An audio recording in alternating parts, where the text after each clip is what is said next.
It was a Saturday morning. I heard some banging around and I went and checked on her, and she just wasn't acting quite right, not like herself. I had already called our local vet here, and she told me if I thought I needed to go to OSU that she would just call down there and get it set up. We got a text message early one morning that said, we need to go now. She had colic and apparently was twisting. Time was of the essence. We did need to make decisions within a few hours of the colic signs happening. This patient was potentially headed toward euthanasia if another solution wasn't come up with. Colic, in broad sense, is abdominal pain in horses, and it presents in a variety of different ways. Horses have a very large gastrointestinal tract and a very large abdomen, and so just the volume itself predisposes them to things moving out of place. So if they have any sort of a problem with blood flow to their intestines or a severe infection, then we have to get into the abdomen and perform surgery quickly, or the prognosis for survival is very poor.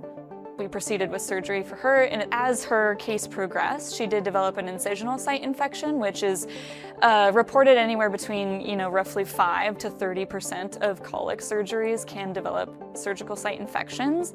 Beezus had a very large infection, many different types of bacteria that were growing, aggressive bacteria that were not susceptible to our antibiotics. And that's when I contacted Leah and said, hey, I think I have a case for us.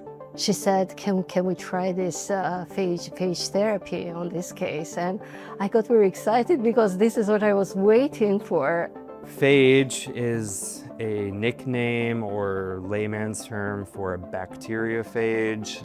Bacterial-specific viruses, that's why they're called bacteriophages, or bacteria-eating organisms. And they inject their genome, just like a virus, into the bacterial cell. They take over the bacteria and use the bacteria's machinery to build more phage. And then, once they want to leave, they burst out this bacteria, and that's how they kill. I often tell people to think about antibiotic like a large explosion or something. You're just taking out everything. Phage are more like a targeted heat-seeking missile. They're specific to a certain strain of bacteria. The owner was right away very open to it.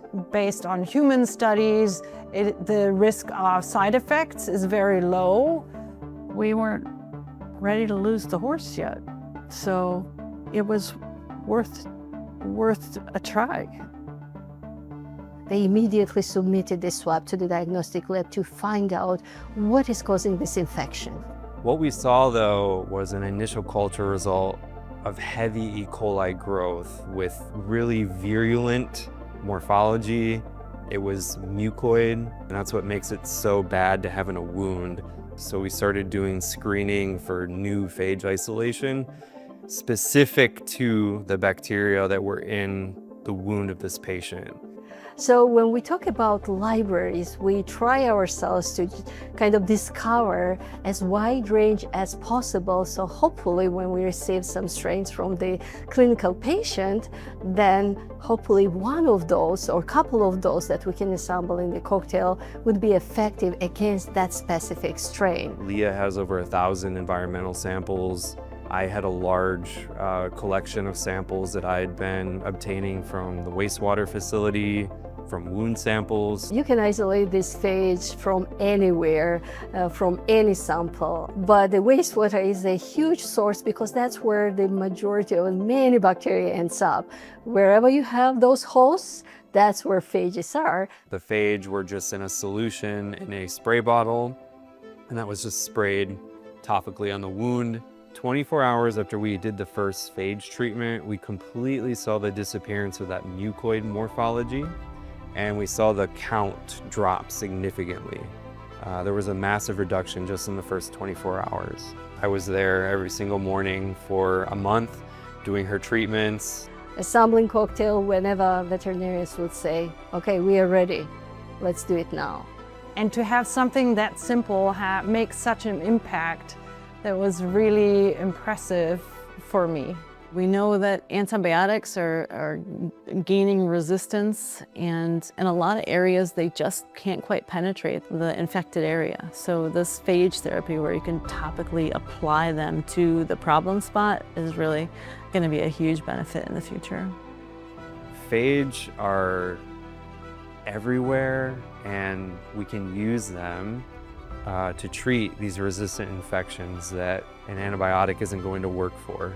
They're easy to find, they're relatively easy to produce, and they can be applied with limited side effects. Knowing the level of infection that Beezus had and all the bacteria that were involved, for us to be able to have her walk out the door a healthy horse was such a joy to see. Infections don't discriminate, so bacteria do not care if it's a horse or a human, and an infection that's resistant to antimicrobials is going to be a major problem for whatever species. So we really have like this novel opportunity right in front of us that we can use to a lot of benefit of animals and also people.